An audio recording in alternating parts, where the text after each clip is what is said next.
አብልዕሊ ጀነራል ታደሰ ወረደ ዘነአፀረ ሓደ ከቢድ ሓበሬታ ካብ ትግራይ ተሰሚዖም መንእሰይ ሓቋፋይ ዝኾነ ግልጋሎት ፋይናንስ ብምትእትታው ኣብ ትሕት ብርኪ መነባብሮ ዝርከብ ክፋል ማሕበረሰብ ናብ ማእኸላይ ብርኪ መነባብሮ ንምስጋር ብስፍሓት ትሰርሕ ከም ዘላ ትካል ማሕበር ኣክስዮን ማይክሮ ፋይናንስ ሰሜን ገሊጻ ኣብ ግዝኣት ሱዳን ብኣንፈት በረኸት ዝተባሃለ ከባቢ ዝተኻየደ ውግእ ሓይልታት ምክልኻል ትግራይ ምስ ናይ ደመቀ ዘውዱ ወረርቲ ሓይልታት ሱዳን እውን ከም ዝሓገዘ ተገሊጾም ኣብ ወረዳ እንደርታ ጣብያ ፈለገ ሰላም ልዕሊ 1700 ሕብረተሰብ ተጠቃሚ ዝገብር መስፋሕፍሒ ሲስተም ህንፀትን ጽገናን ፕሮጀክት መስተማይ ንምክያድ ርክክብ ቦታ ተሳሊጦም አርስተ ዜናና ነዚኦም ይመስሉ ነይሮም። እዚ ሕብረት ሚድያ ኔትወርክ ዝኸበርኩም ተኸታተልትና ክሳብ መወዳእታ ሙሉእ ትሕዝቶና ክትከታተሉና ብኽብሪ እንዳዓደምና ሕዚ ድማ ናብ ዋና ዝርዝር ዜናና ክንሓልፍ።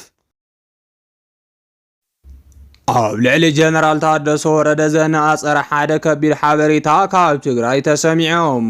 ጀነራል ታደሰ ወረደ ደሞዝኩም ዘይሃብናኩም ንግዲ ባንክ ገንዘብ ስለ ዘይብሉ እዩ ዝብል ንህፃናት ዘየእምን ምክንያት ኣቕሪቡ ክብል ፖለቲከኛ ኪዳነ ኣመነ ገሊፆም። ጀግና ተጋዳላይ ትግራይ ከበድቲ ፀገማት ተፃዊሩ ዓደይ ኣብ ምንጋጋ ፀላእቲ ገዲፈ ኣይከይድን ሕድሪ ብፆታ ኣለኒ ኢሉ እንበዓል ታደሰ ክብተን ብዙሕ እንተፀዓሩ ዋላ ምብታንማ ኣይብተንን ንዓኻ እውን ደሪበ ክቃለሰካ እምበር ኢሉ ንመሰሉ ዝቃለስ ዘሎ ክብል ይገለጽ። ብትኽክል እውን ድሮንን ንሽሾ ፀላእትን ዘይፈርሐ ጅግና ተጋዳላይ ትግራይ ንልእኳት 4 ኪሎ ክፈርሕ ኢልካ ኣይሕሰብን ብምባል TDF ጎይታ ነብሱ እዩ ክብል ቢሮላም ጀነራል ታደሰ ወረደ ማለት ኣብቲ ናይ 9 ሰብ ኮሚቴ ናይ ሰራዊት ጥቕማጥቕሚ መሬት ሓዊስካ ክኽበር የብሉን ኢሎም 8-1 ብግልጽ ዝተሰዓረ ዕሉል ፀረ ሰራዊትና ዝተሰለፈ ኣብ ዝባን ህዝብናን ሰራዊትናን ዝተሓዘለ መንዳዕታ እዩ ብምባል ፖለቲከኛ ኪዳነ ኣመነ ገሊጽወሎም። ኣብቲ ናይ 9 ሰብ ኮሚቴ ንሽሙስ ናይ ኮሚቴ ሓላፊ እዩ ዝበለ ኮይኖም ኣይኮነን ኢኮኖሚ ኸደንፍዕ ነታት ዝርከባ እናጥፈ ምስ ኣብዪ ይናበባሎ ክብትነና ይብል። ንምንታይሲ ንሱ ግዝያዊ ምሕዳር ክናውሐሉን ፕሬዝዳንት ኮይኑ ክቅፅል እንተኮይኑን ሰራዊት ክብተን ኣለዎ ኣብ ክንድኡ ፖሊስን ናቱ ሪፐብሊካን ጋርድን ወዲ ወለጋ ዝመርሖ ክጠናኸር ኣለዎ ይብል። ህዝቢ ትግራይ ኣብ ህልውንኡ ተስፋ ከይህልዎ ብሕጓም ሸዋሚው ኣብይና መኸረም ኣብዚ በብመድረኹ ማይክ ሒዙ በጀት ለغ ግዝኣትና እንተዘይሂብካና ናብ ውግእ ክንኣቱ ኢና እናበለ ንዓና እናዓሸወ ምስ ቀልቡ ምሳና እዩ ዘሎ እናበልና ከም መንዳዕቲ እናማፅየና ምእንታይ ሒዝናዮ ክንዘውር ናይ ህልውና ምድላው ከይግበር ብዕቱብ ይሰርሕ ክብል ብኸቢድ ከሲስወሎም። ኪዳነ ኣመነ ወሲኹውን ኣብ ትግራይ ናይ ርእሲ ፀገም እምበር ናይ ሃፍቲ ፀገም የለን። ነዚ መንዳዕቲ እዚ ሒዞም ዝዞሩ ዘለው ላዕለዎት ሓለፍቲ ከዓ ኩሎም ተሓተቲ እዮም። ወዲ ወረደ ሓዚልካ ዝምለስ ሕቶ ሰራዊት የለን። ትማሊ ንጀኖሳይደራት ብሸኸት ለይቲ ሰዲዱ ስልጣን ተተኺቡሎም ሎሚ ከዓ ህልውናና ረኺሱ ፕሬዝዳንትነቱ ከፅንዕ ይዋሳእ ኣሎ ክብል ዘረብኡ ወዲዮሎም። እዚ ድማ ንብዙሓት ልሂቃት ትግራይ ዘደንገፀ ዜና ኮይኑ ከም ዘሎ እንዳተገለጸ ይርከብ። ምክንያቱ ድማ ኣብዚ ሕዚ ሰዓት ሓድነት ተጋሩ ኣብ ዘድልየሉም ውግንንኡ ምስ ሕወሓት ምዃኑ ዝተነገረሉ ፖለቲከኛ ኪዳነ ኣመነ ኣብ ልዕሊ ፕሬዝዳንት እታ ክልል ከምዚ ዓይነት ተሪር ተቃውሞ ምስምዑ ወይ መረዳእታ ከቕርብ እንተዘይኮይኑ ድማ ዝተዛረቦ ትክክል ከም ዘይኮነ ከኣምን ይግባእ ክብሉ ልሂቃት ትግራይ ገሊፆም ኣሎም። ብኻልእ ዜና ድማ ጀነራል ታደሰ ወረደ ትማሊ ምክንያቱ ዘይተፈልጠ ጉዕዞ ናብ ኣዲስ ኣበባ ምግባሩ ተገሊጹሎም። እዚ ድማ ኣብ መራሒ ትግራይ ብዙሕ ሕቶ ኣልዒሉ ከም ዘሎ እንዳተገለጸ ይርከብ። ምክንያቱ ድማ ውድብ ሕወሓት ዘይፈልጦን ካልኦት ዝምልከቶም ኣካላት እውን ጀነራል ታደሰ ናብ ኣዲስ ኣበባ ከም ዝጓዓዝ ከም ዘይፈልጡን ተገሊጹሎም። ስለዚ ድማ ምስ ኣብይ ይሰርሕ ኣሎ ካብ መቐለ ተሓቢኡ ኣዲስ ኣበባ ኸይዱ ዝብሉ ዘረባታት ንጀነራል ታደሰ ወረደ ይቐርበሉ ከም ዘሎ እንዳተገለጸ ይርከብ። መንእሰይ ሓፋይ ዝኾነ ግልጋሎት ፋይናንስ ብምትእትታው ኣብ ትሑት ብርኪ መነባብሮ ዝርከብ ክፋል ማሕበረሰብ ናብ ማእኸላይ ብርኪ መነባብሮ ንምስጋር ብስፍሓት ትሰርሕ ከም ዘላ ትካል ማሕበር ኣክስዮን ማይክሮ ፋይናንስ ሰሜን ገሊጻ። ማሕበር ኣክስዮን ማይክሮ ፋይናንስ ሰሜን ሰብ ዋና ኣክስዮንን መዳርግቲ ኣካላትን ኣብ ዝተረኸበሉ ካልኣይ ሓፈሻዊ ስርዕ ጉባኤ ኣሳሊጣ። 30 ጥሪ 2016 ዓ.ም ዕላው ስራሕ ዝጀመረት ትካል ማሕበር ኣክስዮን ማይክሮ ፋይናንስ ሰሜን ዛጊድ ብርክት ዝበሉ ወገናት ከዓቁሩን ክልቁሑን ብምግባር እዋናዊ ሕፅረት ፋይናንስ ትግራይ ኣብ ምቕራፍ ናይ በዓላ እጃም ተራ እናበርከተት ከም እትርከብ ኦፕሬሽን ማናጀር ኣይተ ተኽላይ ገብረ ርፋኤል ገሊፆም። ኣብ ዝሓለፈ በጀት ዓመት ጥራሕ ን295 ዓማዊል 53.8 ሚልዮን ብር ልቓሕ ከም ዝሃበት ዝገለጹ ዋና ፈጻሚ ስራሕ እትካል ኣይተ ሙዑዝ ሃይለ ስላሰም ብሓፈሻ ካብ ምስረታ ጀሚራ ክሳብ ሰነ 30 2017 ዓ.ም ን324 ወገናት 59.9 ሚልዮን ብር ልቓሕ ከም ዝሃበት ኣብ ዘቕረብዎ ጸብጻብ ኣፈጻጽማ መደባት 2017 ዓ.ም ዕላው ገይሮም።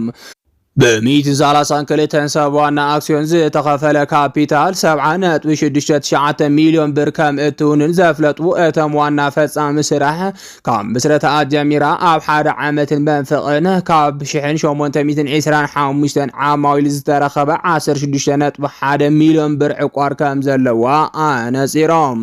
ኣብ ወንበር ቦርድ እቲ ትካል ዶክተር ከላለ ኣድሃና ብወገኖም ማሕበር ኣክስዮን ማይክሮ ፋይናንስ ሰሜን ጨንፈራታ ናብ ገጠራት ትግራይ ስፋሕ ቴክኖሎጂ ማእኸል ጌራ ስደት መንእሰይ ንምግታን ዕድል ስራሕ ንምፍጣርን ብትኹረት ከም እትነጥፍ ኣመላኺቶም።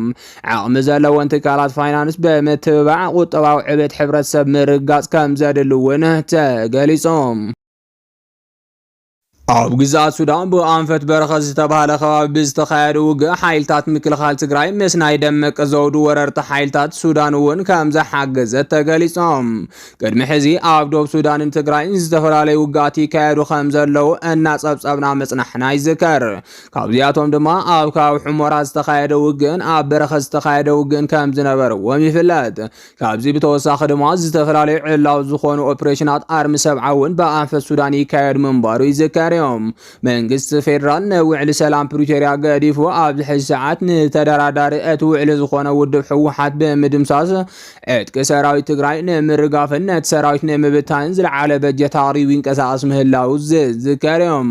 ተመዛበልቲ ናይ ምምላስ መሬት ትግራይ ነፃ ናይ ምውፃእ ግዴታ ዘለዎ ኣብይም ሎሚ ንሱ ገዲፉ እቲ ውዕሊ ሰላም ኣብ ምፍራስ ተፀሚዱ ይርከብ። እዚ ዝተረድኡ ኣባላት ሰራዊት ትግራይ ድማ መዓልታዊ ሞት እቲ ኣብ ግዝያዊ መዕቆቢ ዝርከቡ ዜጋሃቶም ንምድሓን ዝተፈላለዩ ምንቅስቓሳት ምጅማሮም ክግለጽ ፀኒሖም።